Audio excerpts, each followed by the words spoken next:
It's back.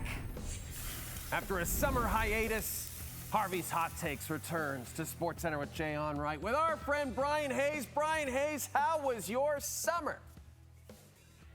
It was quick, buddy, but it's good to be back. I love September. I love it. We got the NFL back, the NHL right around the corner, NBA right around the corner. It was outstanding. I hope you had a great summer, too. I sure did, buddy, and I couldn't agree with you more. September, the best month of the sports calendar. Arguably, we're kicking off a new season with all NFL takes on this edition, and we just heard our friend Dave Naylor talk about the fact that the Detroit Lions are one of the teams everyone's looking to after they make it to the NFC Championship game last season. Bryan, are you buying the Detroit Lions hype this season?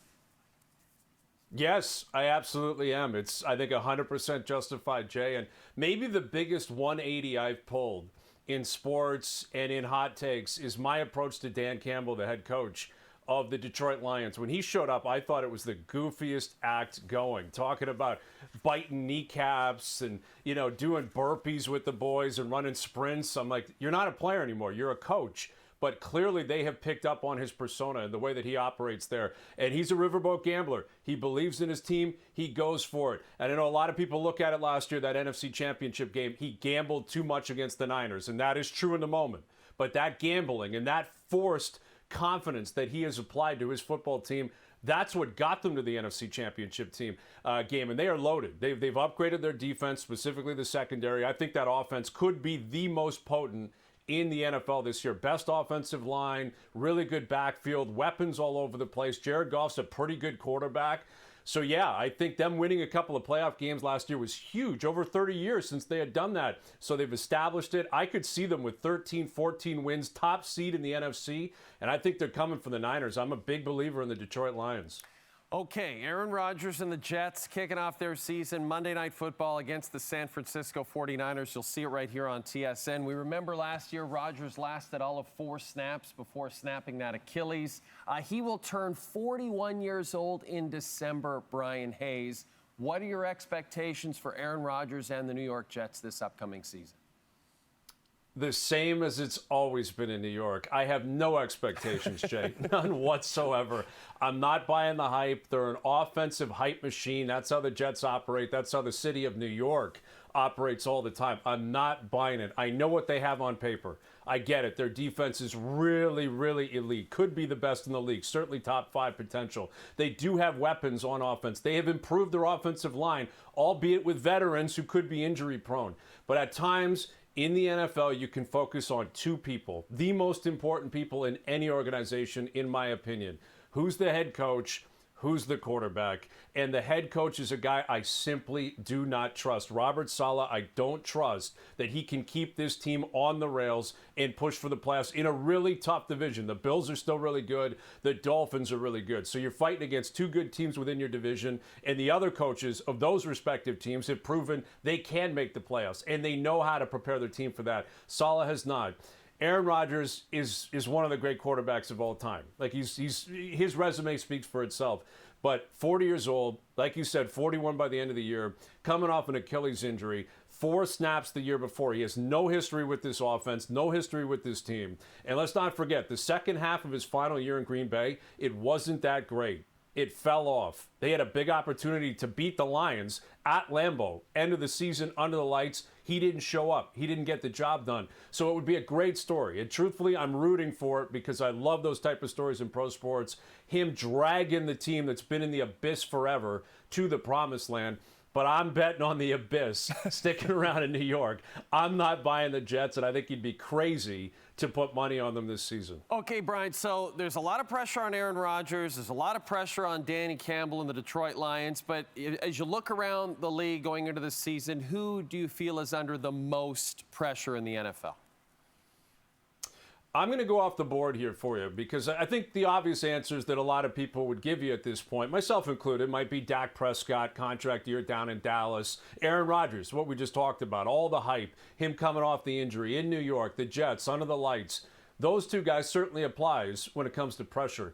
But I'm going to go with the team that Aaron Rodgers and the Jets are starting with this season in San Francisco, and specifically their head coach, Kyle Shanahan. Now, you might wonder, how is Shanahan, a guy who's always got a playoff team with him, always pushing for Super Bowls, possibly have pressure.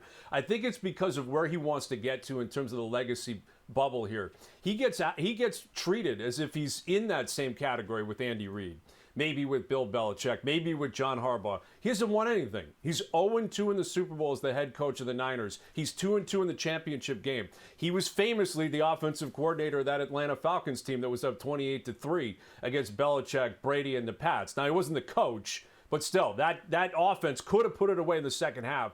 It didn't happen. He has a closing issue, and he is loaded with talent around him. They are loaded on both sides of the ball. Every year, it's the Niners and the NFC. He's got to get that Super Bowl ring. His dad's got 2. He's got to get one. And I think why there's even more pressure on Kyle Shanahan this year to make sure it happens this year is because this is it for Brock Purdy on the cheap, Jay. He's the least paid player in the league, basically, this year. And that will not continue. If he plays like he has the last 2 years, gets them into the playoffs, he's going to sign a monster deal. And then all of a sudden, the big all-pro talent that's been surrounding him for a couple of years, they're going to have to go because not everyone can get paid. You're going to pay the quarterback. Kyle Shanahan has a ton of pressure this year to win a Super Bowl. Finally, speaking of Super Bowl winners, the Chiefs have won the last 2. My simple question to you, Bryan Hayes, will they three-peat? Man, I learned my lesson, or was going to learn my lesson in the past. Do not bet against Patrick Mahomes and Andy Reid. But it turns out, Jay, I have not learned that lesson.